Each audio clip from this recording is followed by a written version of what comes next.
हे लोकांना खेळवत राहायचं, महाराष्ट्राला खेळवत राहायचं, आंदोलन चालूच राहणार, फक्त उपोषण मागे घेतलं, हे काही महाराष्ट्राच्या हितावर नाही आहे. जरांगे पाटलांनी योग्य असा निर्णय घेतला आणि शासनाचंही यामध्ये शहाणपण आहे की त्यांनी योग्य व्यक्तींना त्या ठिकाणी पाठवलं. प्रस्थापित जे मराठा राजकारण आहे त्याला मोठ्या प्रमाणावर धक्का बसण्याची शक्यता आहे. कुणब्याचे दाखले द्या हा तर जी आर होता, पण पुरावे कुठं सापडत होते? 3 दशक 2 दशक त्यांचं आरक्षण नाकारलं गेलं होतं ना. आहेत 23 मार्च 94ला मंडल आयोग चुकीच्या पद्धतीने महाराष्ट्रात इम्प्लिमेंट केला गेला. इंदिरा साहनी केस नेव्हर सेड की मंडल आयोग इम्प्लिमेंट करा. ओबीसीच्या आरक्षणाला तुम्हाला धक्का लागू देणार नाही. आता तुम्ही धक्काही लावणार, ओबीसी करणी करणार, मग काय तुमच्या शब्दाला किंमत कुठे राहील? मराठ्यांना आरक्षण दिलं जाईल. ओबीसीला धक्का न लावता हा जो शब्द आहे हा गैरसंवैधानिक शब्द आहे. 5 मे 2021च्या जजमेंटमुळे मराठा म्हणून आरक्षण आजच्या घडीला प्युरिटी पिटिशनने ती जजमेंट दुरुस्त झाल्याशिवाय मराठा म्हणून आरक्षण देता येणार नाही. गायकवाड कमिशनचा स्टॅटिस्टिकल डेटा असताना सुद्धा नवीन फॉर्म्युला लावल्यामुळं आज मराठा समाज आरक्षणाच्या बाहेर गेलाय. नमस्कार, मी विलास बडे. न्यूज 18 लोकमतच्या मराठा आरक्षण राऊंड टेबल या विशेष कार्यक्रमात आपल्या सगळ्यांचं स्वागत. मंडळी, मनोज जरांगे पाटलांचं जे उपोषण होतं ते स्थगित झालंय, पण आंदोलन सुरू राहणार आहे. या आंदोलनाच्या सगळ्या पार्श्वभूमीवरती आपण आज मान्यवर पाहुण्यांशी चर्चा करणार आहोत. नेमकं काय साधलं, या पुढची दिशा काय असेल, मराठा आरक्षणाचे पर्याय नेमके काय आहेत, पुढे काय होईल, या सगळ्या अनुषंगानं आपण मान्यवरांसोबत ही चर्चा करणार आहोत. त्यांची ओळख करून घेऊया. आपल्या सोबत आता आहेत माजी कुलगुरू, मागास वर्ग आयोगाचे माजी सदस्य असलेले सर्जेराव निमसे सर आहेत. सर, स्वागत आहे तुमचं न्यूज 18 लोकमतमध्ये. त्याचबरोबर आपल्यासोबत संविधान अभ्यासक, आरक्षण अभ्यासक असलेले हरिभाऊ राठोड सुद्धा जोडले गेलेले आहेत. हरिभाऊ, तुमचं सुद्धा स्वागत. ज्यांनी ही सगळी जी लढाई आहे, न्यायालयातली लढाई आहे, त्या न्यायालयीन लढाईमध्ये मुंबई उच्च न्यायालयातली लढाई असेल किंवा सुप्रीम कोर्टातली ही लढाई असेल, त्याच्यात महत्त्वाचा सहभाग घेतला असे ॲडव्होकेट टेकाळे सर आपल्यासोबत आहेत. राजेश टेकाळे सर, सर तुमचं सुद्धा स्वागत.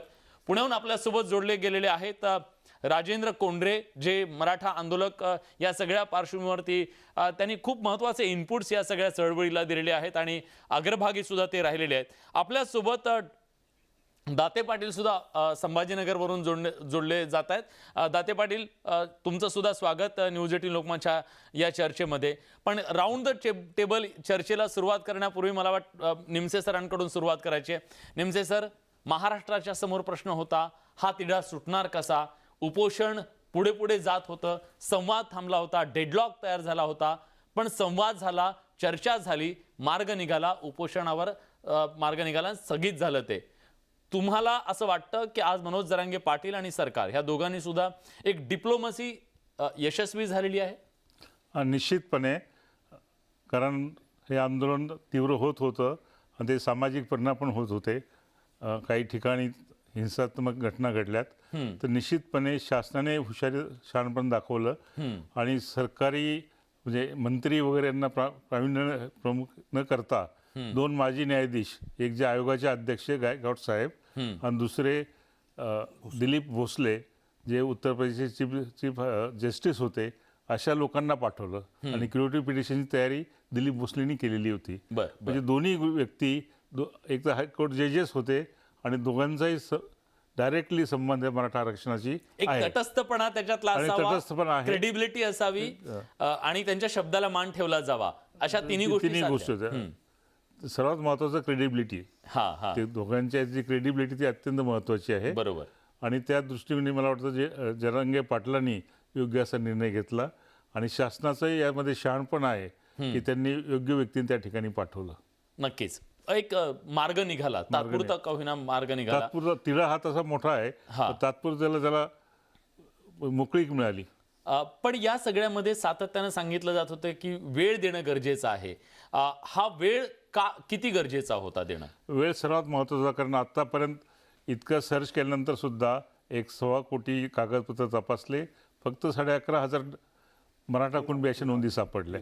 पण अपुरं आहे. पण ते 11.5 असतील, 15 होतील ते जास्तीत जास्त. परंतु मी असं ऐकलंय की मराठवाड्यात जरा बारकाईने अभ्यास केला तर तहसील प्लेसला किंवा जिल्ह्याच्या ठिकाणी अभिलेख जर तपासले गेले उर्दू आणि इंग्रजीतले तर कदाचित आणखी नोंदी सापडतील आणि हे याला वेळ लागणार आहे आणि 2 महिना हा मला वाटतं योग्य आहे. फार काळ नाही आहे पण पुरेसा काळ आहे आणि त्या दृष्टिकोनातून मला वाटतं हा जो एक प्रकारचा तह झाला की 2 महिने पुढे ढकललं, निश्चितपणे शासन याचा उपयोग करून मोठ्या प्रमाणात ही मागणी जी आहे मराठ्यांची, जी जरांगे पाटलांच्या नेतृत्वाखाली पुढे आली, ती काही प्रमाणात तरी निश्चितपणे रिझॉल्व्ह होईल. हरिभाऊ, या चर्चेच्या नंतर किंवा आज या 2 शिष्टमंडळ भेटली, त्याच्यातून एक गोष्ट स्पष्ट होतीये की पुढच्या काळामध्ये सुद्धा कुणबी प्रमाणपत्र देण्याच्यासाठी त्या नोंदी शोधल्या जातील. ह्या नोंदी काही हजारांमध्ये जातील आणि सरसकटची मागणी तर त्यांची आहेच.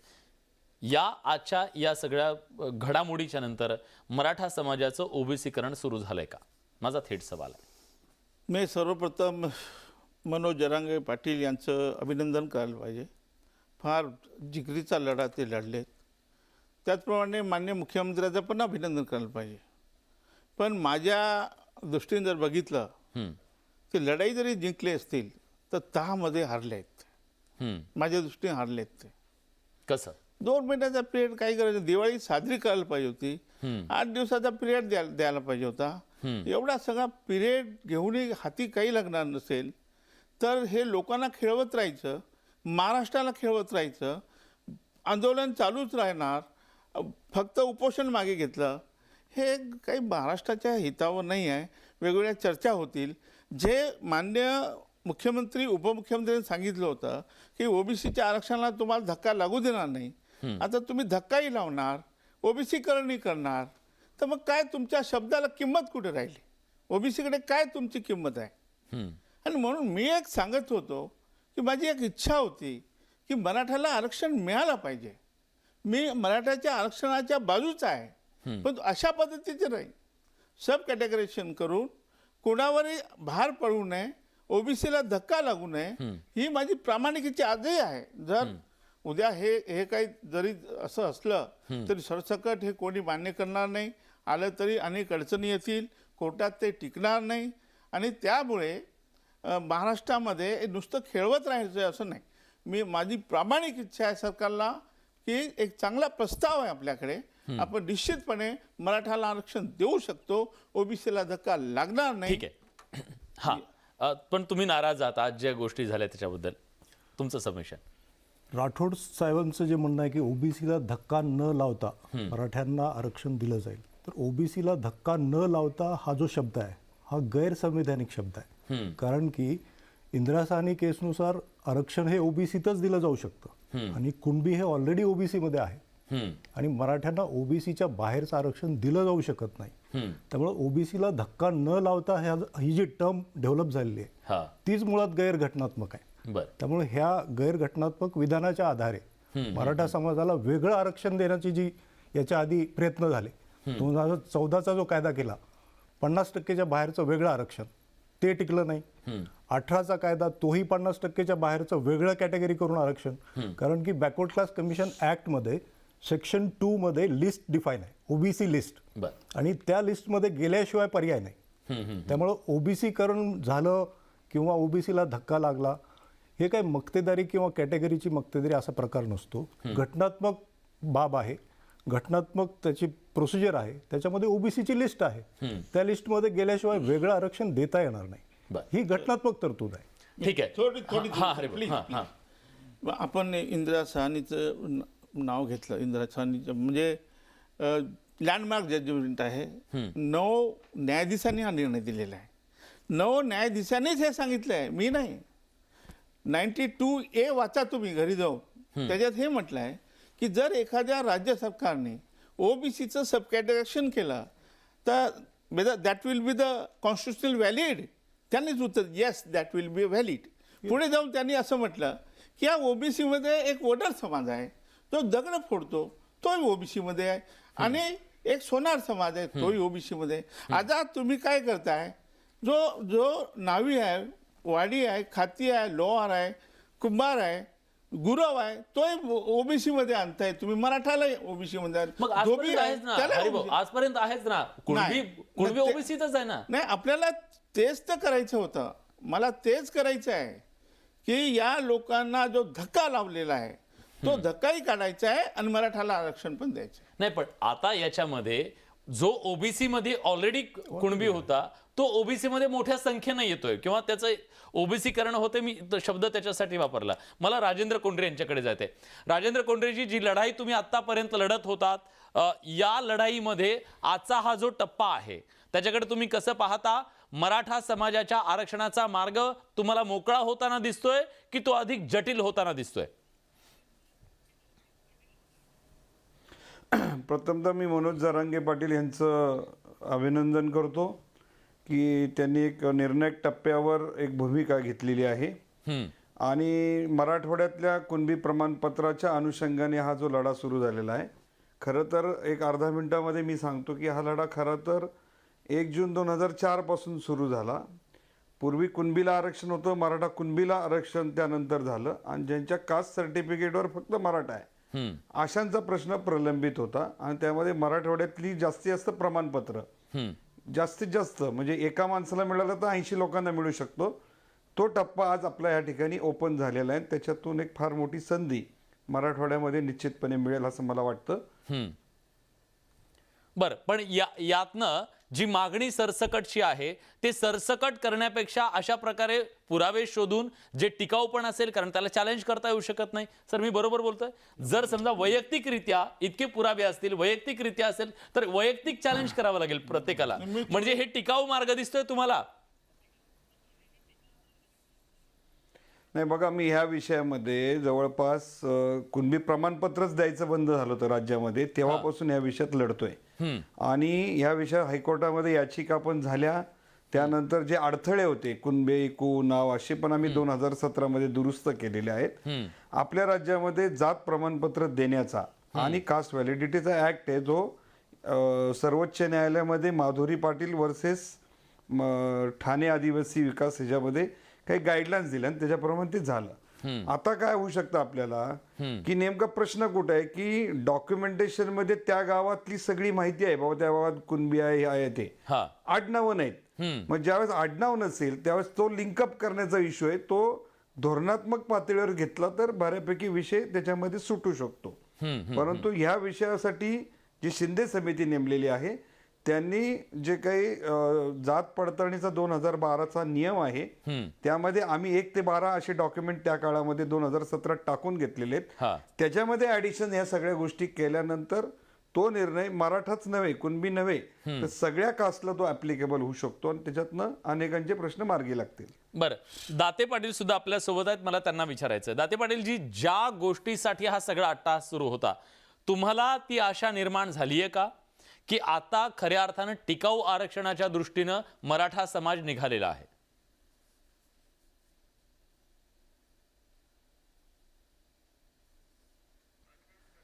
पाटील साहेब, तुमचा आवाज आमच्यापर्यंत पोहोचत नाहीये, तुम्ही अनम्यूट करा.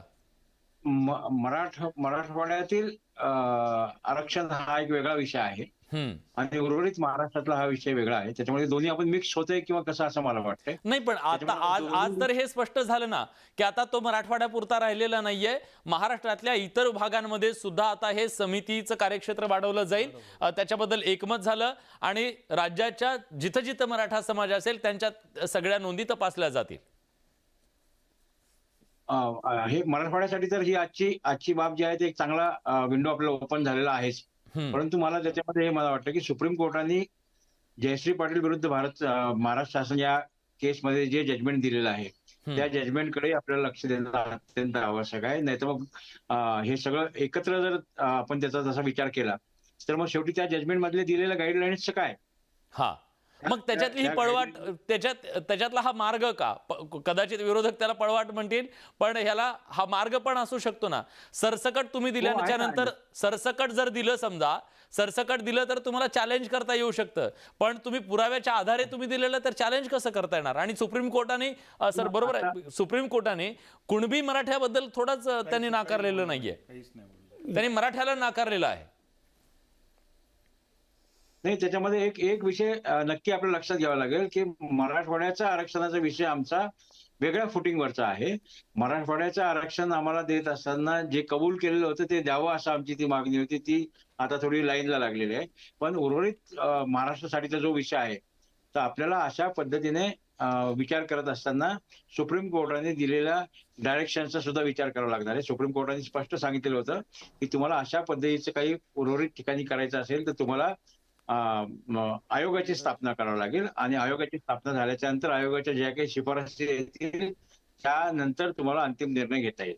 बरं ठीक आहे हरिभाऊ. हां नाही, ॲज ऑन टुडे कुणब्याचे दाखले द्या असा GRच आहे ना. नवीन काय केलं आपण? सगळ्यांनाच कुणब्याचं असं कसं म्हणता हरिभाऊ? Yes. नाही नाही मा- 100% नाही नाही नाही, मला काउंटर करायचं याला. कुणब्याचे दाखले द्या हा तर GR होता, पण पुरावे कुठं सापडत होते? हा, आज हे जे पुरावे सापडले आहे पुरावे. म्हणजे गेली 3 दशकं पुरावे 2 दशकं आहेत. त्यांचं आरक्षण नाकारलं गेलं होतं पुरावे ना. आहेत. आता 2 महिन्यापूर्वीच माझ्या एका मित्रांनी कोल्हापूरला त्याला पुरावा मिळेल, त्याच्या आजोबाच्या याच्यावर होतं कुणबी म्हणून, त्याला मिळालं.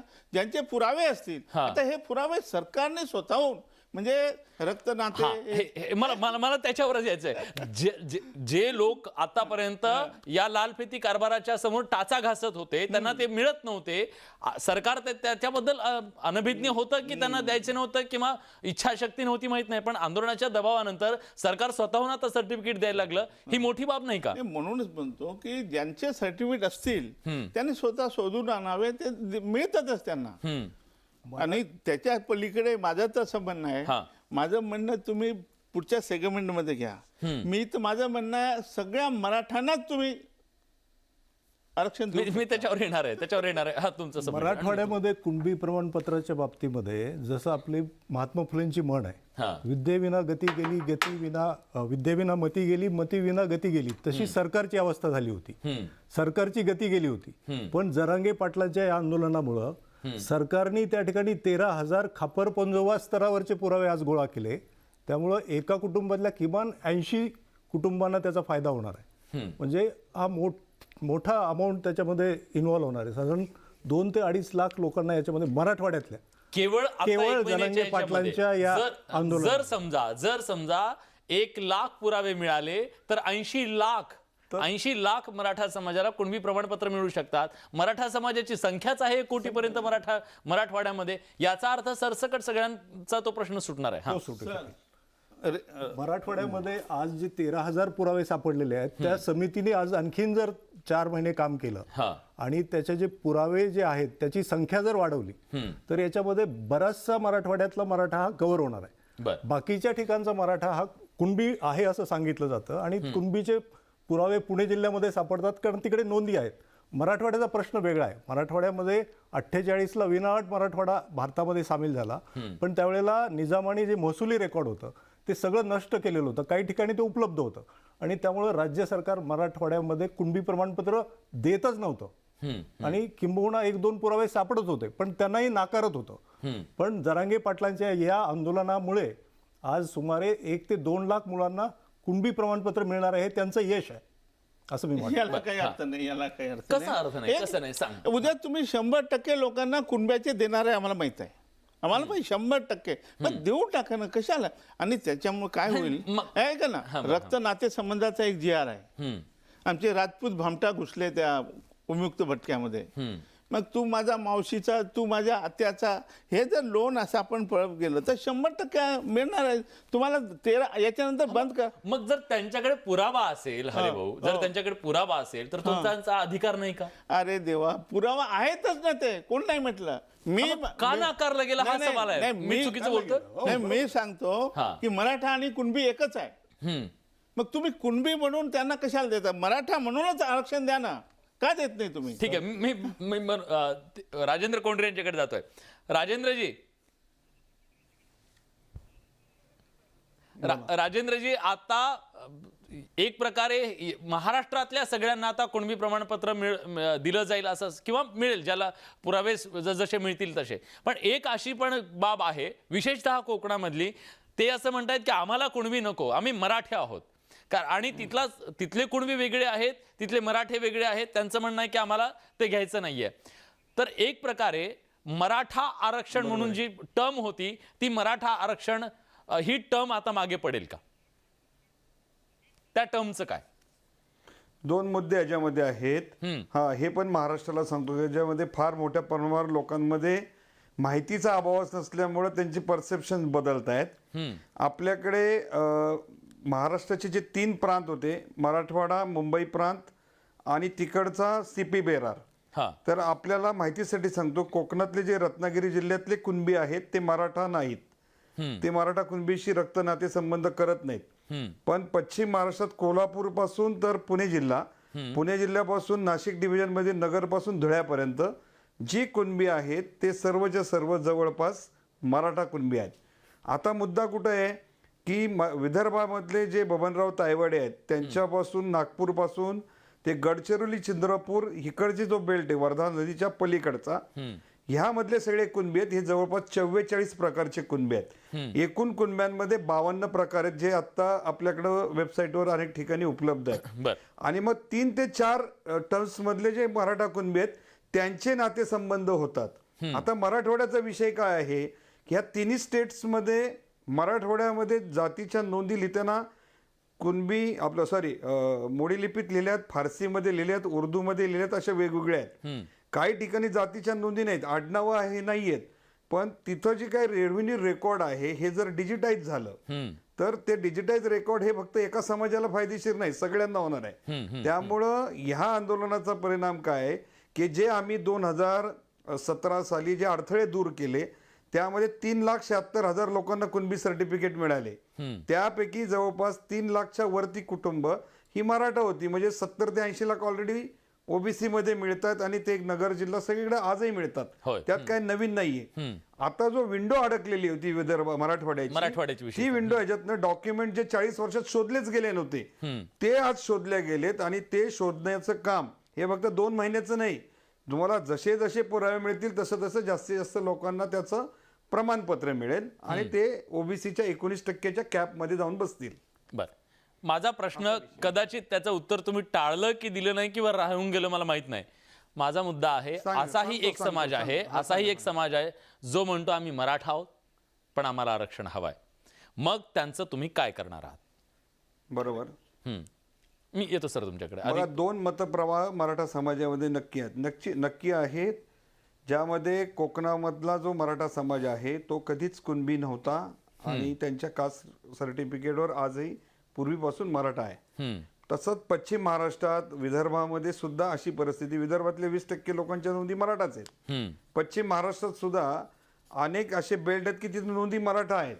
त्यामुळं त्या लोकांचं कुणबी कन्व्हर्शन, त्याच्यासाठी पुराव्याची जी काही यादी आहे त्या यादीमध्ये ते घ्यावं लागेल. आता हे ऑप्शनल आहे. जर एखाद्याला कुणबी प्रमाणपत्र काढायचे असेल तर त्या सगळ्या टर्म्स पाळून त्याला ते मिळेल. हे सगळ्या जातींना एकच नियम आहे असं फारसं नाही. फार मुसलमानांच्या बाबतीत थोडासा रिलॅक्सेशन दिले काहींच्या ह्याच्यात, पण त्या टर्म्स पाळायला लागतील. पण ज्याला घ्यायचं नाही आणि ज्यांचं उत्पन्न 8 लाखाच्या वरती आहे त्यांना त्याचा उपयोग नाही. फक्त राजकारणामध्ये ज्यांना ग्रामपंचायत लढवायची, पंचायत समिती, त्याला फक्त त्याचा उपयोग होईल. परंतु जे मराठा समाजाचं जे आरक्षणाचा जो लढा होता हा कुणबी प्रमाणपत्राच्या पेक्षा थोडा वेगळा आहे की ज्यांच्या कास्ट सर्टिफिकेटवर पहिल्यापासून मराठा आहे आणि आजही मराठा आहे त्यांना स्वतःच्या सर्टिफिकेटवर मराठा ठेवायचे. त्यांच्या आरक्षणाचा प्रश्न आहे. त्यांच्या पुढे आता 2 ऑप्शन आहेत.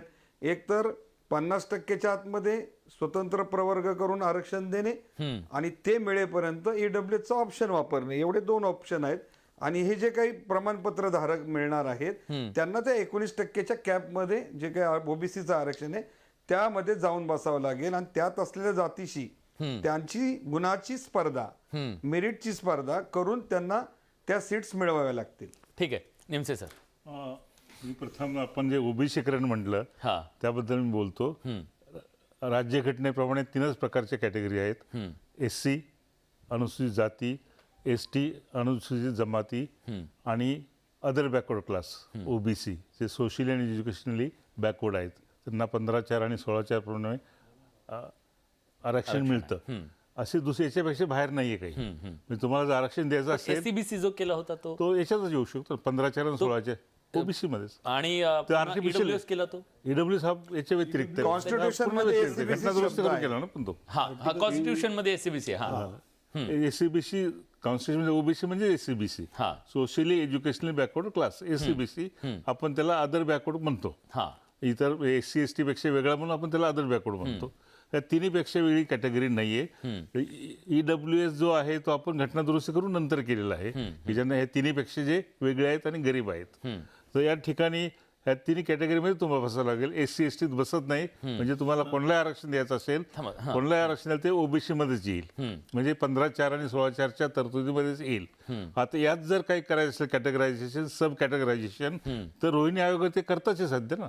रोहिणी आयोग हा नॅशनल लेवलला ओबीसीचं सब कॅटेगरायझेशन करताय आणि ते मला वाटतं लास्ट फेजला आहे आणि ते कदाचित लवकरच ते बाहेर पडेल की सब कॅटेगरायझेशन कसं केले ते. म्हणजे हरिभाऊचं स्वप्न साकार होणार. नाही येस नाही सर, मी थोडस एक सर बरं, सर सर हा. नाही नाही बरं, चुकीचं जाऊ नये सर, चुकीचं जाऊ नये.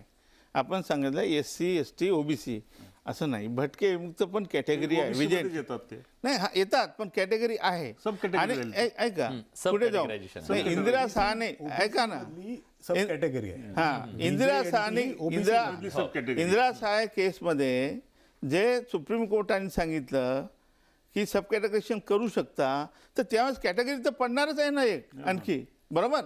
आणि तुम्ही योगायोगाने रोहिणी आयोगाचं नाव घेतलं आहे. साहेब, रोहिणी आयोग माझी निर्मिती आहे.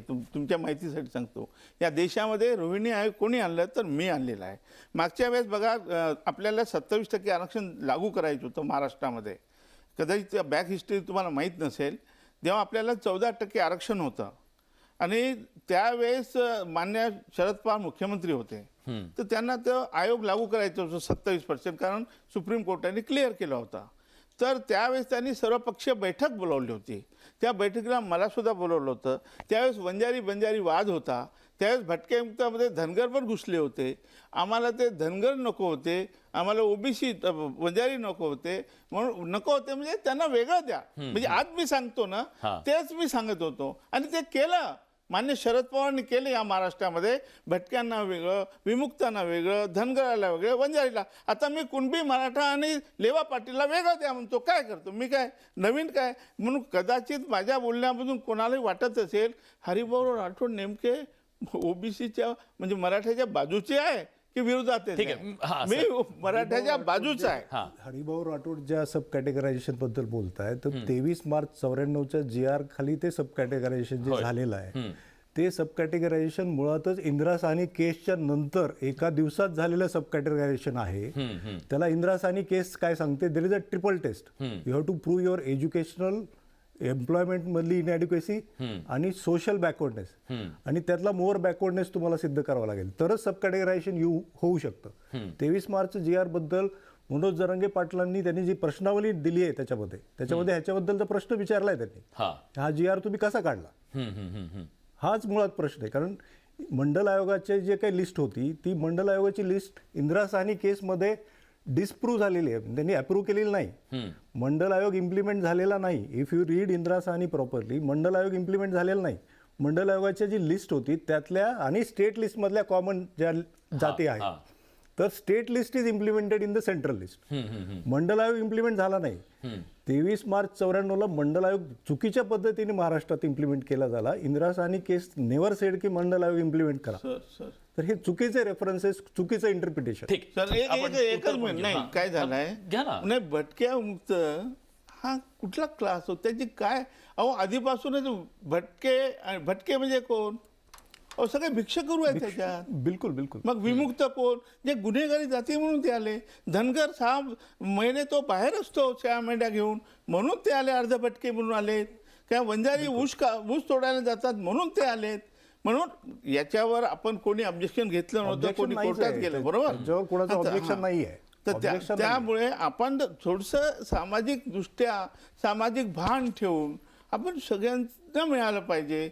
सुप्रीम कोर्टाचं सुद्धा जजमेंट जे आहे सब कॅटेगरायझेशनचं, आणि माननीय पंतप्रधानांनी विशेषतः तुम्ही तो GR बघा, या ज्या GRचा मी उल्लेख करतो, ज्या इंदिरा साहनी केसचा 92A, त्याचा रेफरन्स देऊनच रोहिणी आयोग नेमलेला आहे.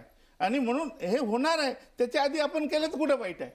तुम्ही म्हणालात सर की हे केंद्रामध्ये लवकरच होणार आहे. आणि त्याच्या आधी आपण प्रोग्रेसिव्ह स्टेट आहे, सुद्धा आपला राज्य प्रोग्रेसिव्ह आहे, एका सगळ्यात दिवसामध्ये चांगला केलेलं निर्णय नाही. आपण घेतो. रोहिणी आयोग काय सांगतं, मोर बॅकवर्डनेस बद्दलचा इम्पेरिकल डेटा, इम्पेरिकल म्हणजे आजच्या तारखेला त्यांची अवस्था काय? त्यांची अवस्था काय, Most backward डेटा हा. तपासून द्या.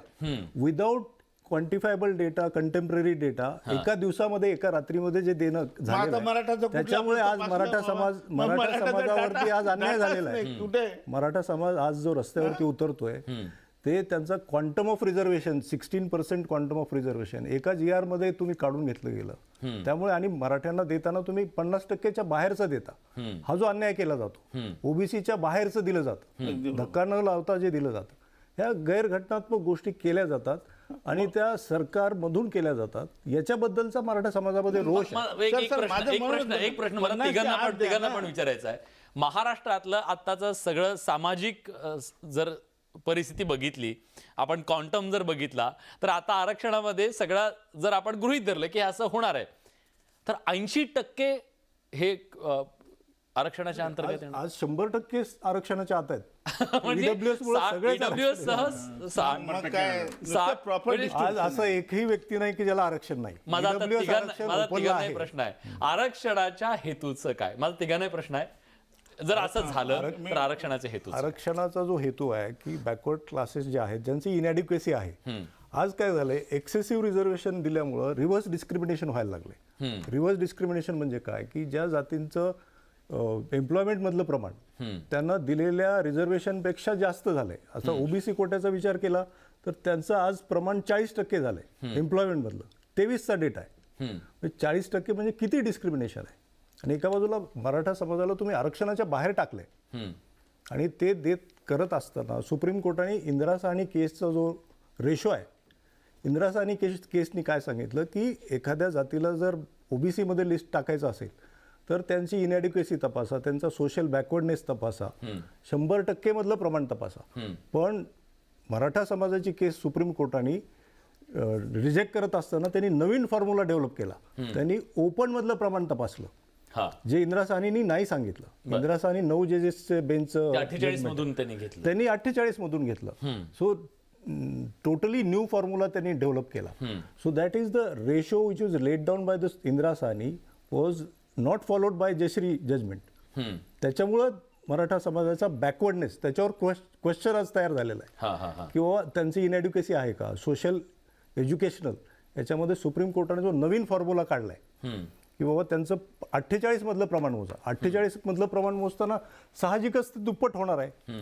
म्हणजे गायकवाड कमिशनचा स्टॅटिस्टिकल डेटा असताना सुद्धा नवीन फॉर्म्युला लावल्यामुळं आज मराठा समाज आरक्षणाच्या बाहेर गेलाय. हे वास्तव आहे. सर, हे चुकलं होतं. हे चुकलं होतं. मी तुम्हाला विचार नाही, ते इंटरप्रिटेशन चुकीचं झालंय मॅथमॅटिकली. मी मॅथमॅटिशियन आहे. त्यांनी 48% मध्ये 16% मिळालं.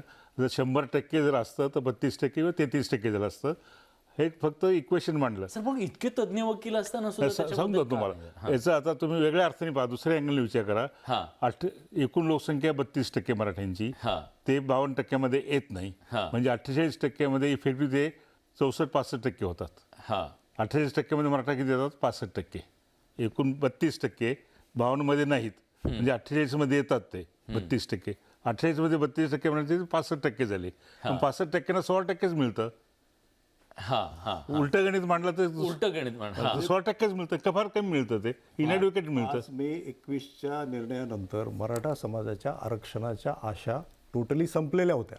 पण मनोज जरांगे पाटलांच्या आंदोलनामुळं आज त्यांनी महाराष्ट्र पूर्ण कव्हर केलेला आहे. आजच्या त्यांच्या आंदोलन त्यांनी जरी पाठीमागे घेतलं असलं तरी त्याच्यामध्ये महाराष्ट्रातल्या मराठ्यांचा त्यांनी विचार केलाय. सुरुवात त्यांनी मराठवाड्यातनं केली, पण आज महाराष्ट्रातल्या मराठा नाव सांगणाऱ्या लोकांच्या आरक्षणाच्या आशा पल्लवित झालेल्या आहेत. कारण आज सरकारची आता गती वाढलेली आहे. पण ह्याच्या सरकारचंही खूप मोठं योगदान म्हणावं लागेल. पहिल्यांदा सरकारने खूप पॉझिटिव्ह ॲटिट्यूडनी याच्याकडे पाहिलेलं आहे. मी पाहिलं की मराठा आरक्षणाचा निर्णय ज्यावेळेला 11 नोव्हेंबरला मराठा आरक्षणाला स्थगिती दिली गेली, पण एमपीएससीच्या परीक्षेमध्ये 2000 मुलांना सिलेक्शन झालं होतं एससीबीसी कॅटेगरीमधून. अशा मुलांना सुप्रीम कोर्टाने रिजेक्ट केलं तरी सुद्धा माननीय मुख्यमंत्र्यांनी त्यांना आज नोकरीमध्ये घेतलं. हे माननीय मुख्यमंत्र्यांचं मोठं काम आहे कारण सुप्रीम कोर्टानं रिजेक्ट केलेलं असताना सुद्धा त्यांनी ते केलं. ही त्यांनी जी हिंमत दाखवली की MPSC मधून प्रॉपर प्रोसिजर फॉलो करून सिलेक्ट झालेली मुलं आज एक एक मुलगा डेप्युटी कलेक्टर आहे. आज हे मुख्यमंत्र्यांमुळे शक्य झालंय. ते सरकारचा सर इश्यू तुम्हाला पटतं हे मुख्यमंत्र्यांनी, मला वाटतं महाराष्ट्राच्या इतिहासात कधी असं घडलेलं नसेल की छत्रपती शिवाजी महाराजांची शपथ घेऊन मी तुम्हाला सांगतोय असं ते त्यांचं म्हणणं असेल किंवा त्यांची कृती असेल या सगळ्या संदर्भात. या दरम्यानच्या काळामध्ये मला संधी मिळेल 2-3 वेळा मुख्यमंत्र्यांची चर्चा करण्याची. मला माझं जे इम्प्रेशन आहे की एकनाथजी शिंदे हे पूर्णपणे सकारात्मक होते आणि आहेत. ही चांगली गोष्ट आहे. म्हणूनच ते स्वतःहून त्या गावी गेले आणि आज त्यांनी न्यायाधीशांना पाठवलं आणि पार्शली काही प्रमाणात हा प्रश्न सोडवण्याच्या निवडण्याचा दृष्टीने पावलं प्रयत्न टाकलेली केला. आता तुमचा एक मुद्दा तुम्ही मांडला होता की मराठा म्हणून आरक्षण नको, पण मराठा म्हणूनच आरक्षण पाहिजे, कुणबी म्हणून नको. आता हे समजून सांगायला पाहिजे त्या वर्गाला, मराठा म्हणून आरक्षण पाहिजे असेल, गायकवाड आयोगाने जे मी सदस्य होतो आम्ही मराठा म्हणूनच आरक्षण दिलं होतं. ते वरचं का पुढचं तो भाग नंतरचा, मराठा म्हणूनच आरक्षण दिलं होतं आणि ते 15(4) आणि 16(4) म्हणजे ओबीसी नाव जरी वेगळं दिलं तर ओबीसी अंतर्गतच येत होतं ते आणि एक्स्ट्रा होतं. परंतु ज्यावेळेस आता 5 मे 2021 जजमेंटमुळे मराठा म्हणून आरक्षण आजच्या घडीला क्युरेटिव्ह पिटिशनने ती जजमेंट दुरुस्त झाल्याशिवाय मराठा म्हणून आरक्षण देता येणार नाही आजच्या घडीला.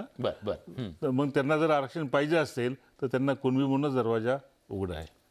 आणि दुसरं महत्त्वाचं म्हणजे आपण एक म्हणलं की आरक्षण हेतू काय. खरं म्हणजे आपण जर 30 नोव्हेंबर 1948चं घटना समिती समोरचं आंबेडकरांचं भाषण जे वाचलं तुम्ही, त्या ठिकाणी त्यांनी ह्या तरतुदी आरक्षणाच्या त्या डिफेंड केल्या होत्या. त्यांचा हेतू असा होता की आरक्षण हे मर्यादित स्वरूपात असावं आणि जे कॉम्पिटिशन करू शकत नाही त्यांच्यासाठी असावं आणि as soon as they compete आरक्षण ओव्हरऑल संपलं पाहिजे. पण असं नाही झालं सर, उलट मागणी वाढत गेली. आजची घडी त्यांनी त्याचं म्हटलं होतं ना की जर वाढत मागणी केली, त्यांनी म्हणले मला माहिती आहे लोकशाहीत मागणी वाढत जाणार आणि एक त्यांचं वाक्य आहे, माझं नाहीये, जर अशी वाढत गेली 70% गेलं तर सर्व समाज हा आळशी होऊन जाईल, कॉम्पिटिटिव्हनेसच थांबेल. आपल्याला कॉम्पिटेटिव्ह सोसायटी निर्माण करायची, लेझी सोसायटी निर्माण करायची नाहीये, हे आंबेडकर स्वतः म्हणलेले आहेत. अशा पार्श्वभूमीवर आज जर तुम्ही MPSCचे गेले 2-3 वर्षाचे रिझल्ट पाहिले, MPSC हा इंडिकेटर चांगला आहे कारण ते सर्वात नोकऱ्याचं प्रमाण त्यात कळतं आपल्याला. आणि MPSC 2-3 वर्ष निकाल पाहिले, साधारणतः 75 ते 80% या जागा राखीव जातात. तर आपण याचा विचार करावा, मी लगेच म्हणतो हे बंद करावं, याचा विचार करायची गरज आहे यांच्यात कॉम्पिटिटिव्हनेस आला का नाही, आणि आला असेल तर आपण घटनेच्या तरतुदीप्रमाणे त्यावर विचार केला पाहिजे. एक महत्त्वाचं आहे. आणि कॉम्पिटिटिव्हनेस येताना इंदिरा साहनीपासून सरसकट पुढच्या सर्व निकालामध्ये असं म्हटलेलं आहे, इतिहासात अनेक अन्याय झाले असतील, सगळ्या गोष्टी खऱ्या आहेत, पण कोणताही निर्णय घेताना आरक्षणाबद्दलचा कॉन्टेम्पररी क्वांटिटेटिव्ह डेटाच पाहिला पाहिजे. आणि त्यामुळे कधी आपल्या आरक्षणाबद्दल बोलायचं असेल तर आजच्या घडीचा संख्यात्मक जो डेटा आहे, आकडेवारी आहे, त्याच्या विचारच आपण निर्णय घेतला पाहिजे असं मला वाटतं. आरक्षणाची गरज का, तुम्ही मगाशी प्रश्न विचारला त्याच्याबद्दल मला असं मांडायचं आहे की 18 मे 1959 त्यावेळेला आर्थिक आधारावरती महाराष्ट्रातल्या सगळ्यांना यशवंतराव चव्हाणांनी एज्युकेशनल मधलं आरक्षण दिलं होतं. पण ते आरक्षण EBC सवलत ज्याला आपण म्हणतो, 800-900 पगार असलेल्या 80% समाजाला ही आरक्षणाची सवलत महाराष्ट्रात लागू होती. इंदिरा साहनी केस नंतर इंदिरा साहनींनी सांगितलं की आर्थिक आधारावर देता येणार नाही. 92 मध्ये हे आरक्षण एज्युकेशन मधलं काढून घेतलं गेलं. त्याचा थेट परिणाम असा झाला की मुलांच्या फीस ज्या होत्या त्या इमिडिएटली वाढल्या, भरमसाठ वाढल्या. आणि TMA पैचं एक जजमेंट आहे 1995 मध्ये त्याचा निर्णय आला. त्या TMA पेच्या जजमेंटनुसार प्रायव्हेट एज्युकेशनल इन्स्टिट्यूटला त्यांच्या फीस ठरवण्याचे अधिकार मिळाले. त्याच्यामुळं मेडिकल आणि इंजिनिअरिंगची फीस भरमसाठ वाढली. त्याचबरोबर समाजामध्ये आज कुटुंबाचं विभक्तीकरण झाल्यामुळे शेतकरी कुटुंबातली जी मुलं आहेत आज त्यांची कुठलीही फीस भरण्याची पात्रताच नाहीये. त्याच्यामुळं आज आपण जरी म्हणत असलो की आरक्षणाची गरज काय, तर मुख्य गरज आहे ग्रामीण भागातल्या लोकांची आरक्षणाची गरज याच्यासाठी आहे, शिक्षणासाठी. कारण ते बघतात की ग्रामीण भागामध्ये आज या मुलाची फीस किती आहे आणि माझ्या मुलाची फीस किती आहे, तर सरळ त्या ज्याची फीस जास्त आहे त्याला शेती विकावी लागते, इथपर्यंत आज अवस्था झाली. नक्की. आपल्याला जे मोठ्या प्रमाणात आज पाठिंबा मिळाला जरांगे पाटलांना, निश्चितपणे त्यांचा प्रामाणिकपणा आणि निर्धार हे गुण कारणीभूत आहेच, पण त्याचबरोबर ग्रामीण भागात सर्वच महाराष्ट्रात विशेषतः मराठवाड्यात ही तीव्र जाणीव आहे, अस्वस्थता आहे, रोष आहे. त्यातले अनेक कारणं आहेत. ॲडमिशनमधलं आरक्षण असेल, नोकऱ्यातलं असेल, पण त्यापेक्षाही एक हिडन रिझन असं आहे जे आता ॲडव्होकेटने सांगितलं की एखाद्या पर्टिक्युलर कोर्सची फी 1.5 लाख असते. ती ओबीसी करता ते 75,000 असते, SC ST करता ते 2-3 हजारावर येते. तर अनेकदा मराठा समाजाचा मुलगा काय म्हणतो, मला खूप मार्क आहेत आणि माझ्यापेक्षा खूप कमी मार्क असताना ॲडमिशन मिळते, तिथपर्यंत त्याचा रोष नाही आहे. त्याला फक्त 2-3 हजारच फी आहे, मला 1.5 लाख मिळते, मी ॲडमिशन घेऊ शकत नाही. कदाचित त्याची जिला 2-3 हजार फी आहे त्याची आर्थिक परिस्थिती खूप चांगली असते आणि त्याला कमी मार्क असूनही ॲडमिशन मिळते. मला जास्त मार्क असूनही मला जास्त फी आहे, तर मला किंमत त्याच्याबद्दल त्यांना राग नाही. पण सर, माझं एक म्हणणं आहे सर, ह्याच्याबद्दल माझं एक म्हणणं आहे आणि मला सगळ्यांना ते विचारायचं आहे. आर्थिक निकषावर जे गरीब आहेत, उच्चवर्णीय असतील पण त्यांची आर्थिक परिस्थिती कमकुवत आहे, अशा लोकांसाठी, अशा घटकांसाठी EWS आरक्षण आलं. मराठा समाजाला EWS आरक्षण आपलं का वाटत नाही? नाही, हा गैरसमज आहे. मराठा समाजात मोठ्या प्रमाणात EWS मध्ये येतो. मागच्या आठवड्यातच राज्य शासनाने एक आकडेवारी प्रसिद्ध केली. माझा व्यक्तिगत अनुभव आहे. मी अनेक ठिकाणी गव्हर्नमेंट मेडिकल कॉलेज, इंजिनिअरिंग कॉलेजमध्ये चौकशी केली. साधारणतः 70 ते 80% EWS मध्ये मराठा असतात. मग ही जर परिस्थिती आहे, EWSचा इतका मोठ्या प्रमाणात लाभ मिळतोय, आम्ही जेव्हा जेव्हा चर्चा करतो सर किंवा लोकांशी बोलतो, EWSचं नाव जरी काढलं तर ते डायरेक्ट विरोध होतो त्याला की EWS बद्दल बोलायचं नाही. कारण आहे त्याला कारण हे आहे की ज्या वेळेला फीसच्या सवलतीचा तुम्ही विचार करता, आज कुठलीही ॲडव्हर्टाईज काढून बघा तुम्ही, SC ST समाजाची जी फीसची सवलत आहे ती जास्त आहे, त्याच्यानंतर ओबीसीची आहे आणि त्याच्यानंतर EWSची आहे. हे डिस्क्रिमिनेशन सरकारने निर्माण केलेलं आहे. EWS नाकारतात लोक, त्याचं मुख्य कारण आहे EWSला फीस जास्त भरावी लागते. ती फीसची सवलत जर सरकारने वाढवली, सुसूत्रता जर आणली, याच्यामध्ये डिस्क्रिमिनेशन जर कमी केलं, तर हे कसं आहे, ग्रामीण भागामध्ये 4 मुलं एकत्र आहेत पण ते केवळ या फीसच्या वेगवेगळ्या याच्यामुळे त्यांच्यातली जातीची चर्चा निर्माण होते किंवा दरी वाढत जाते. नाही, आता जर तुम्ही सरसकट कुणब्याचे दाखले घेतले तर तुम्ही EWS मधून सुद्धा आउट होणार. तुम्हाला कुठलंही एक आरक्षण मिळेल, एक तर सामाजिक आरक्षण मिळेल किंवा EWS आरक्षण, असं दोन्हीकडे क्लेम करता येणार नाही. आता सध्या फायदा मिळत होता आतापर्यंत, त्याच्यावर पाणी सोडावं लागेल. मी राजेंद्र कोंढरेंना विचारतो ना, राजेंद्र कोंढरेजी, जो डेटा आता सरकारने दिला, EWSचा खूप मोठा लाभ मराठा समाजाला मिळत होता. जर आता ओबीसीमध्ये येण्याचा मार्ग हळूहळू मोकळा होत असेल तर मग EWSचं आरक्षण हातचं जाणार आहे आणि तिथला जो अधिकार होता म्हणा किंवा तिथे जे होतं त्याच्यावर पाणी सोडावं लागणार आहे. ते योग्य की अयोग्य? मी आता ते स्पष्ट करतो की EWS आरक्षण म्हणजे काय, तर जे रिझर्व्ह कॅटेगरीमध्ये नाहीत असे सगळे समाज घटक EWS मध्ये येतात. म्हणजे आपल्या देशात आता एकही जात आणि धर्म राहिला नाही की ज्याला आरक्षण नाही. अगदी. पण हरिभाऊ राठोडांच्या म्हणण्याप्रमाणे हरिभाऊ राठोड म्हणतात त्याच्यामध्ये डिस्ट्रीब्युशन मध्ये इक्वेलिटी नाहीये. त्यामुळे आता प्रश्न कसा आहे की जसं मगाशी टेकळे सरांनी सांगितलं, तर 2016 मध्ये जेव्हा मोर्चे निघाले तेव्हा लहान लहान मुलीच्या मुलाखती आपल्याच न्यूज 18नी घेतल्या होत्या आणि त्यात म्हटलं की आम्हाला शिक्षणासाठी पैसे नाहीत. त्यावेळेस खुल्या प्रवर्गासाठी 1 लाख रुपये उत्पन्न मर्यादा होती आणि ओबीसीला 6 लाख होती. त्यामुळे तो निर्णय घेतल्यामुळे 6 लाखाची मर्यादा वाढवली, 8 लाख केली. 9,000 कोटीच्या तरतुदीपैकी माझ्याकडे जी असलेली आकडेवारी आहे ती नियर अबाउट 6,000 कोटी रुपये विद्यार्थ्यांना 50% फी मध्ये मिळाली. माझा मुद्दा त्याच्यामध्ये की शालेय शिक्षणामध्ये आणि उच्च शिक्षणामध्ये फी स्ट्रक्चर हे आर्थिक दुर्बलांसाठी जर समान ठेवलं तर समाजामध्ये जी काही दरी तयार होते ती दरी पहिल्या टप्प्यामध्ये कमी होईल आणि त्याच्यामुळे फायदा होऊ शकतो. आणि आता EWS आरक्षणाचं झालंय काय की मराठा समाजाला एवढ्या वर्षाच्या बॅकलॉग नंतर एक स्वतंत्र आरक्षण मिळालं आणि ते आपल्या हातनं गेलं. त्यामुळे त्याची भावना काय झाली की ते मला रिस्टोअर करून पाहिजे. मग आता 50च्या बाहेर नाही तर आतमध्ये द्या. मग ऑप्शन काय आला, तर ज्यांच्याकडे कुणबी प्रमाणपत्र आहे त्यांनी त्या 19% बसमध्ये जावं. आता ज्यांना त्या बसमध्ये बसता येत नाही त्यांना आज EWSचं ऑप्शन ओपन आहे. जेव्हा मराठा समाजाचं काही सगळ्या प्रकारची तपासणी होईल, त्याच्यामध्ये सगळे जे काही इंडिकेटर आहे ते पास झालं तर मग 50च्या आतमध्ये एक स्वतंत्र प्रवर्ग करून त्याच्यामध्ये देण्यासाठीचा एक पर्याय शोधावा लागेल. परंतु हा जो धोरणात्मक निर्णय हा समाजाला व्यवस्थितरित्या विचार करून त्याच्या पुढे जावं लागेल, हे फार महत्वाचं आहे. कारण EWS मधला माणूस भविष्यामध्ये जातीय रिझर्वेशन मध्ये जाऊ शकतो, पण जातीयवाला तिकडे जातीय जाऊ शकत नाही. रिझर्वेशनच्या बॉक्समध्ये गेलेला माणूस हा तो EWS मध्ये येऊ शकत नाही. हे फार महत्वाचं आहे. होय होय आणि यासाठी जो काही डेटा आहे हा डेटा समाजाने तपासला पाहिजे आणि निर्णय घेतला पाहिजे. दाते पाटीलजी, तुमचं काय याच्याबद्धलचं सबमिशन? फक्त एकच ऍडिशन सांगतो, Please, sir, please. एकच ऍडिशन सांगतो. ओबीसीच्या कॅप मध्ये गेल्यानंतर स्थानिक स्वराज्य संस्थांच्या इलेक्शन्स मी येणार आहे त्याच्यावर. लढवता येतात आणि इकडे EWS मध्ये आणि EWS मध्ये ते लढवता येत नाही. EWS ही फक्त एज्युकेशनल आणि ह्याच्यात नोकरीतलं शिक्षण आहे. हा, दाते पाटीलजी, तुमचं सबमिशन द्या. हा, आता 2-3 विषय महत्वाचे आले इथे पुढे.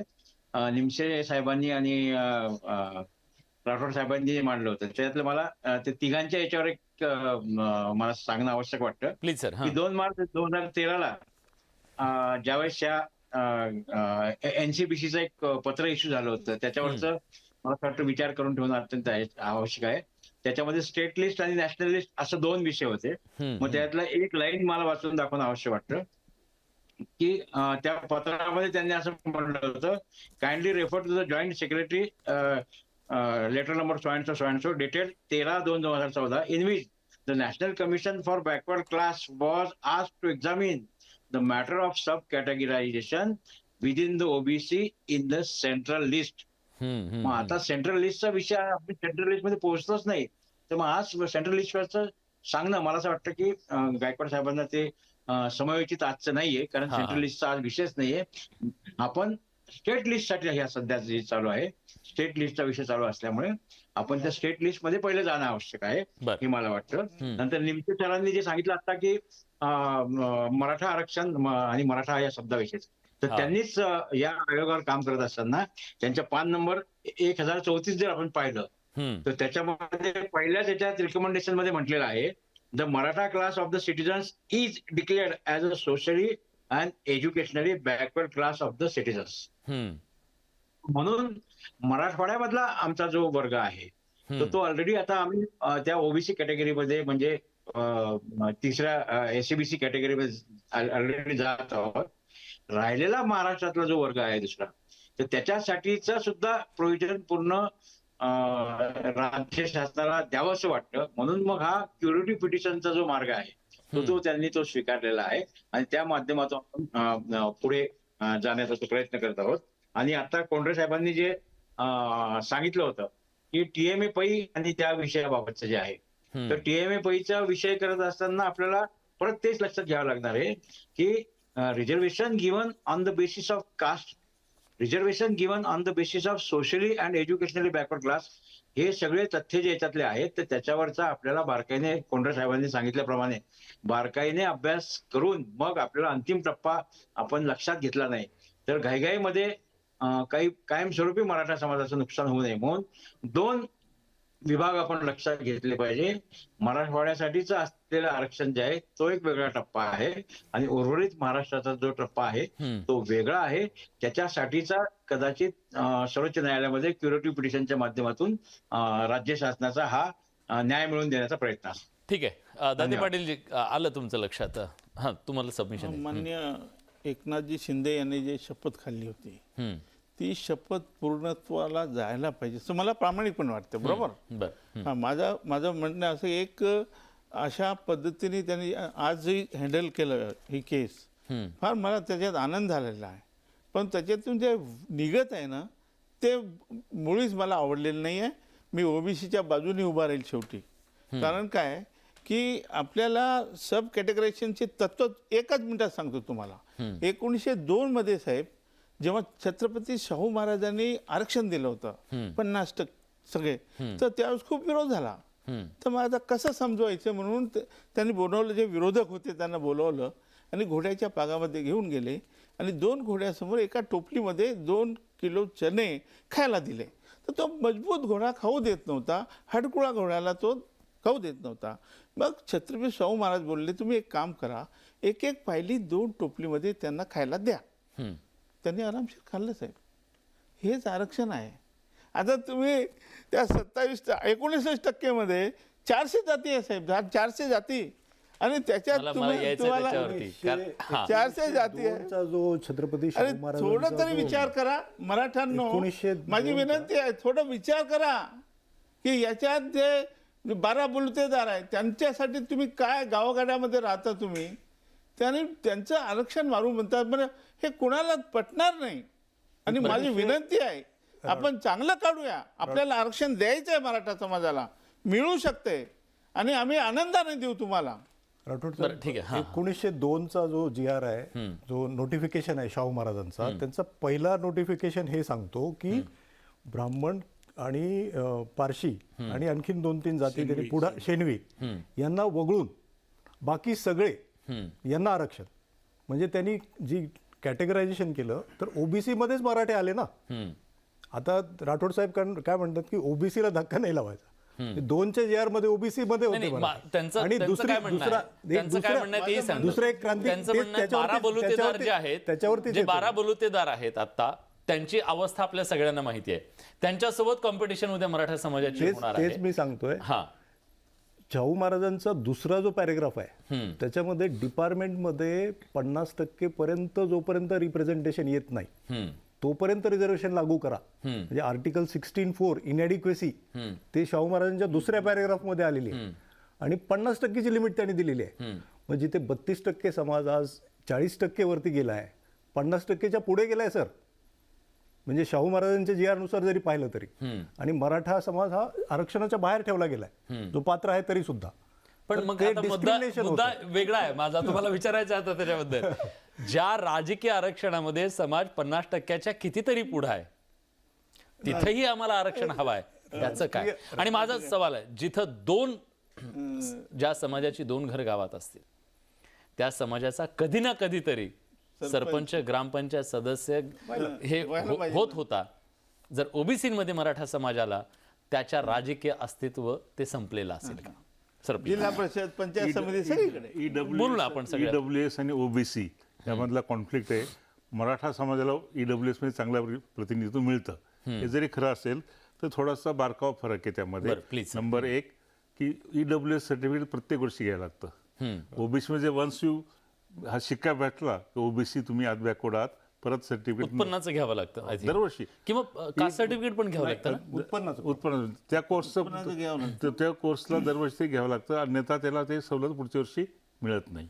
हा एक बारीक फरक झाला. आणि दुसरं, तुम्ही आत्ता म्हटल्याप्रमाणे EWS मुळे तुम्हाला राजकारणातलं आरक्षण मिळत नाही. म्हणून ह्या दोन्ही गोष्टीमुळे तितकंसं ते पॉप्युलर नाहीये. मग राजकीय आरक्षण सर किती महत्वाची गोष्ट आहे ही. ज्या समाजाला, ज्या छोट्या छोट्या जाती 18 पगड, ह्या 12 बलुतेदार आपण ज्यांना म्हणतो, त्यांच्या राजकीय आशा आकांक्षा ह्या राजकीय आरक्षणामुळे कुठंतरी त्यांना संधी मिळत होती. कारण मराठा समाज हा खूप राजकीय बलाढ्य समाज आहे संख्येच्या दृष्टीनं. आणि ह्या संख्येच्या दृष्टीनं ज्या समाजाची नावं घेणार नाही, 2-4 घरं असतील ज्यांची कधीतरी 20-25 वर्षात त्यांना संधी मिळायची, ती संधी संपलेली असेल का? नाही, ही संपलेली नाहीये संधी. राजकीय आरक्षण हा घटनात्मक अधिकाराचा भाग आहे आणि त्याच्यामध्ये 27% आरक्षण जे आहे ओबीसी समाजाला राजकीय आरक्षण ते दिलेलं आहे. फक्त सुप्रीम कोर्टमध्ये त्यांचा मुद्दा काय होता की क्वांटिफायबल डेटा इनएडिक्वेसी न तपासता, ट्रिपल टेस्ट जी लावलेली आहे ती न तपासता सरसकट जे राजकीय आरक्षण दिलं गेलं होतं ते सुप्रीम कोर्टाने रद्द केलं होतं. पण त्याच्यानंतर लोकसंख्येच्या बाबतीमध्ये जो डेटा आहे तो गोळा करून किती लोकसंख्या आहे नेमकी त्याच्याबद्दलची जे काही संभ्रम असतील तो क्वेश्चन ओपन ठेवून सुप्रीम कोर्टाने आरक्षण लागू केलेलं आहे राजकीय क्षेत्रातलं. पण मला ते एक विचारायचं आहे. समाजाने स्वतःहून सोडून द्यायला पाहिजे. नाही, स्वतःहून सोडून द्यायचं सोडून द्या, पण इम्पेरिकल डेटा मागितला सुप्रीम कोर्टानं, मग इम्पेरिकल डेटामध्ये मराठा समाज बसेल का? कारण मराठा समाजाचा तो डेटा येईल ना, त्यांनी किती राजकीय स्थान आहे ते. मराठा समाज ॲज अ वेगळी कॅटेगरी म्हणून राजकीय आरक्षणाची मागणीच नाहीये किंवा 18 मध्ये सुद्धा ती नव्हती. 18 मध्ये पॉलिटिकल रिझर्वेशनची मागणीच नव्हती.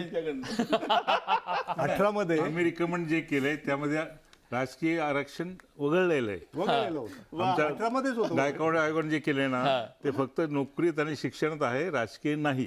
नाही पण आता हे note करा. ओबीसी मध्ये आल्यानंतर ऑन रेकॉर्ड वेगळा आहे भाग. असेंब्लीने पास केलं हा. कायद्यामध्ये स्पष्ट म्हटलेलं हा. आहे जो 19चा कायदा आहे तो पण ना आता कुणब्यांना तर आरक्षण आहेच मग ना. तो वेगळा. तसं जे सब कॅटेगरेशन चांगलं फार चांगली गोष्ट आहे. मला मला तिथे घाबरत होतो. राजेंद्र कोंडेजींना विचार राजेंद्र कोंडेजी, राजकीय आरक्षणाबद्दल जेव्हा मी विचारलं तेव्हा तुम्ही हसला होतात. तुम्हाला माहिती आहे की ह्याचे किती उलथापालथ होऊ शकते महाराष्ट्राच्या राजकारणामध्ये, कारण कोणी बोलत नव्हतं. विशेषतः न्यूज चॅनलच्या चर्चांमध्ये सुद्धा या प्रश्नाबद्दल थोडं दबकून असायचे सगळेजण. पण महाराष्ट्राच्या ग्रामीण भागामध्ये खरी ओबीसींची जी दुखणं होतं ते हेच होतं की आपलं राजकीय अस्तित्व संपणार आहे मराठा समाज ओबीसीमध्ये आल्यानंतर. त्याचं तुम्ही काय करणार आहात त्या अस्वस्थतेचं, की ओबीसींची एक मोठी वोट बँक होणार आहे. आयोगाच्या सदस्यांनी सांगितलंय, रिकमेंडेशन आहे. नाही हा थांबा. नाही हरिभाऊ राठोडांच्या एका मताशी मी नेहमी सहमत असतो हा की मायक्रो ओबीसी जे आहेत जे अगदी परीट असतील, कुंभार असतील, हे छोट्या असे जवळपास 45 जातींचं एक संमेलन आम्ही घेतलं होतं आणि त्यांनी मराठा आरक्षणाला 50%च्या आतमध्ये पाठिंबाही दिला होता. मूळ विषय काय की 351 जाती ओबीसी मध्ये आहेत आणि त्याच्या सबकास्ट याची जर तुम्ही हे काढली ती 680 आहे. पण 680तल्या जवळ 100-150 जाती काही सापडतच नाहीत, त्या कुठेच माहित नाही. पण अशा काही जाती आहेत की त्यांना राजकीय पटलावर एक अस्तित्व तयार होत होतं. त्याच्यामध्ये थोडीशी कुचंबना ह्याच्यातनं निमित्तानं होईल. परंतु मराठवाड्यामध्ये काय झालं होतं की मराठवाड्यामध्ये मराठा समाजाचं पॉप्युलेशन 46% आहे आणि ओबीसीचा 11 ते 15%च्या आसपास आहे. त्यामुळं त्या ज्या जागा होत्या ग्रामपंचायतच्या, जिल्हा परिषदच्या, पंचायत समितीच्या, तिथं मराठा समाजाला कुणबी प्रमाणपत्र नसल्यामुळे संधी नव्हती. आता उलट काय होणार आहे की ह्याच्यामुळे ती संधी मिळेल. पण ती संधी मिळत असताना उर्वरित महाराष्ट्रामध्ये जी ग्रामपंचायती आमची लोक लढवतात, पंचायत समिती लढवतात, काही नसतं ग्रामपंचायत उत्पन्न, परंतु शेती विकून 25 लाख 30 लाख रुपये ग्रामपंचायतीच्या इलेक्शनवर लढवली जातात. आणि मराठा समाजामध्ये पहिल्यापासून पॉलिटिकल वॉर हे त्याच्या रक्तात आहे. त्यामुळं त्याला ग्रामपंचायत, मला कुमार सप्तर्षी म्हणतात आवर पॉवर का ते वावर म्हणतात, त्या पॉवरचं फार आकर्षण मराठा समाजाला असल्यामुळं ह्या आरक्षणाच्या प्रश्नाशी तो पण एक निगडीत प्रश्न आहे आणि तो आपण ह्या दृष्टीने ध्यानात घेतला पाहिजे. बरं, पण मला सगळ्यांना विचारायचं आहे, महाराष्ट्राच्या याच्यामध्ये म्हणजे आतापर्यंत साधारणपणे असं मानलं जायचं वोट बँकेचं राजकारण कुणी नाकारू शकत नाही या महाराष्ट्रामध्ये. कदाचित कुणी उघड बोलत असेल किंवा कुणी बोलत नसेल. जर मराठा समाज ओबीसी मध्ये आला तर ओबीसींची एक निर्विवाद पॉलिटिकल पॉवर ह्या महाराष्ट्रात होईल का? निश्चितच होईल. ओबीसी मग ज्यांचं मराठा समाजावर राजकारण होतं त्यांचं काय? मराठा समाज हा शेवटी संख्येचा ज्यावेळी विचार केला जातो, आज लोकसंख्येचा ज्यावेळी आपण विचार करतो त्यावेळेला लोकसंख्येने आज प्रमुख अशी जात आहे मराठा समाज, 32% सांगितलं जातो. आणि कुणबी आणि हे जर एकत्र केले तर आणखीन जास्त त्याची लोकसंख्या होते. त्यामुळे ज्यांची जितनी संख्या भारी त्याची तितकं रिप्रेझेंटेशन असणं गरजेचं आहे असं जे एक सांगितलं जातं. त्याच्यामध्ये साहजिकच पॉलिटिक्समध्ये मराठा समाज हा किंवा त्यांच्या गुणसूत्राने म्हणा लिडरशिपमध्ये आहे सुरुवातीपासून, पण एज्युकेशन आणि नोकरीमध्ये तो कधीच नव्हता. तर तो असणं गरजेचं आहे. ठीक आहे. हा मला वाटत नाही किती ओबीसी झालात तुम्ही तर ओबीसी कागदोपत्रीच म्हणा. हा कागदपत्र बघा, निवडणुकीसाठी ते तुम्हाला मराठा अनुभव आहे यवतमाळ लोकसभा मतदारसंघात तुम्हाला पक्का अनुभव अनुभव आहे. मी 3 वेळा लढलो आहे. काय मी ओबीसी आहे बरोबर, पण कधी मला मानलं नाही मराठा समाजाने आपला माणूस आहे म्हणून. हा तिथला फरक कुणबी आहे. समाज आहे हा फरक आहे. हा फरक आहे.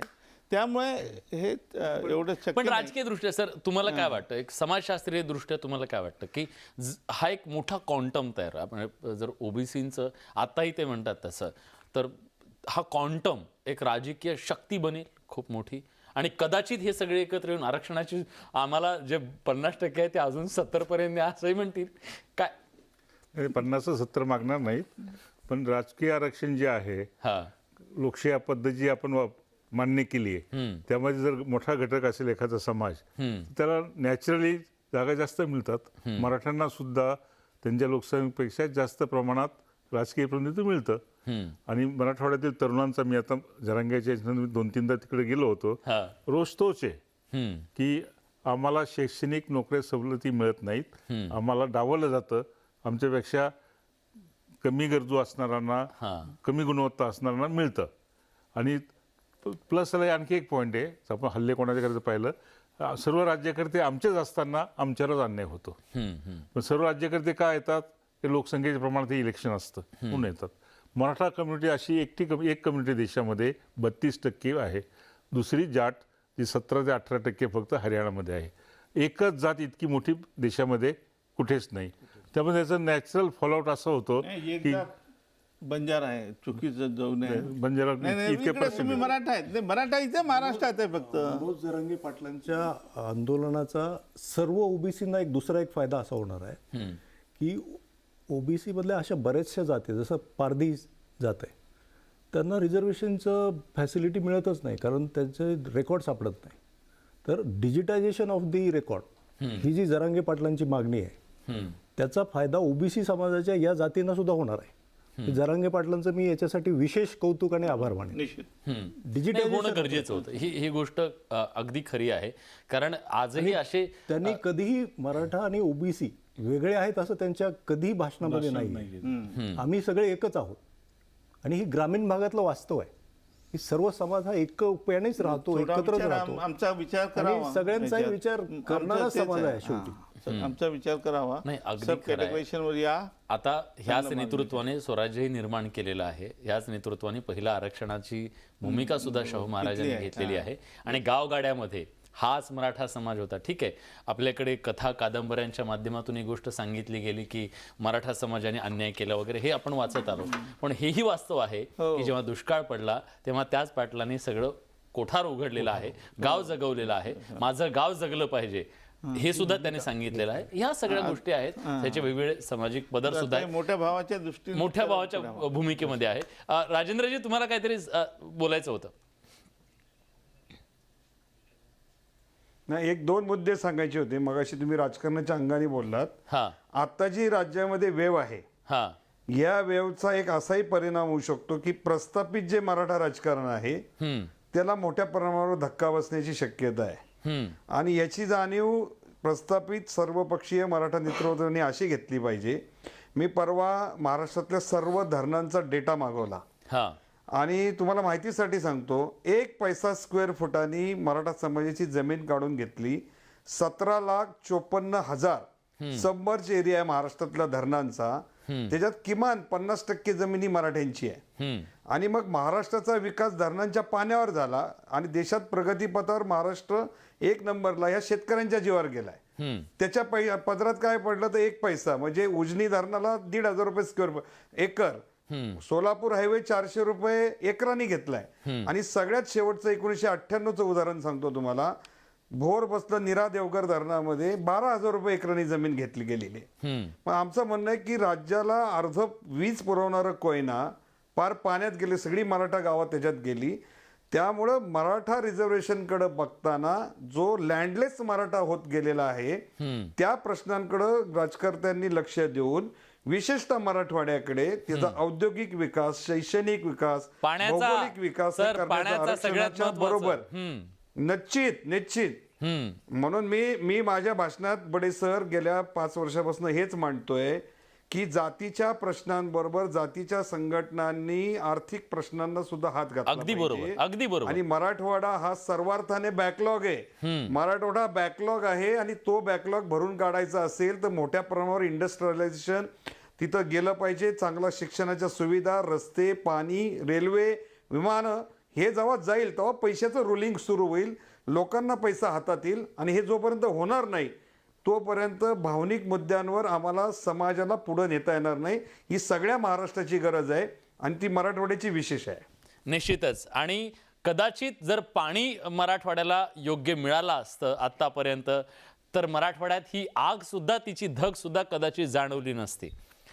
ठीक आहे, पुढच्या काळामध्ये जर हा प्रश्न निकाली निघाला आणि मराठा समाजाला न्याय मिळाला, त्यांना जे हवंय आरक्षण समजा, त्या आरक्षणाचा प्रश्न जर सुटला तर प्रश्न अनेकांचा हाही आहे की या मुद्द्यावरून गेली अनेक वर्ष ज्यांनी राजकारण केलं त्यांचं पुढे काय. कदाचित त्यांच्यासाठी एक वेगळा मुद्दा येऊ शकेल. पण आज या चर्चेच्या माध्यमातून आपण सगळ्यांनी खूप महत्त्वाचे मुद्दे मांडले. नाही, आता फॉर्म्युला आपण बोलू त्याच्याबद्दल, कारण वेगवेगळ्या चर्चेमध्ये आपण बोलतो. पण आज राऊंड टेबलच्या निमित्तानं मराठा समाजाच्या भोवतीचे जे वेगवेगळे मुद्दे आहेत त्या प्रत्येक मुद्द्याला स्पर्श करण्याचा आपण प्रयत्न केलेला आहे आणि या विषयातले तज्ज्ञ मंडळी आपल्यासोबत होते. सर, मी न्यूज 18 लोकमतच्या वतीनं आपल्या सगळ्यांचे मनापासून आभार व्यक्त करतो. निश्चित आपल्या प्रेक्षकांना वाटेल की एक सकारात्मक चर्चा आज महाराष्ट्राच्या समोर सामान्य माणसाला केंद्रस्थानी ठेवून झालेली आहे. महाराष्ट्राचं सामाजिक, राजकीय आणि सगळ्या अंगाने आपण ती चर्चा, आर्थिक अंगाने आपण ती चर्चा केली आहे. या चर्चेमध्ये आपण सगळेजण आलात. राजेंद्रजी, तुमचेही मनापासून आभार. या विशेष कार्यक्रमात राऊंड टेबलमध्ये आपण इथेच थांबतोय. धन्यवाद.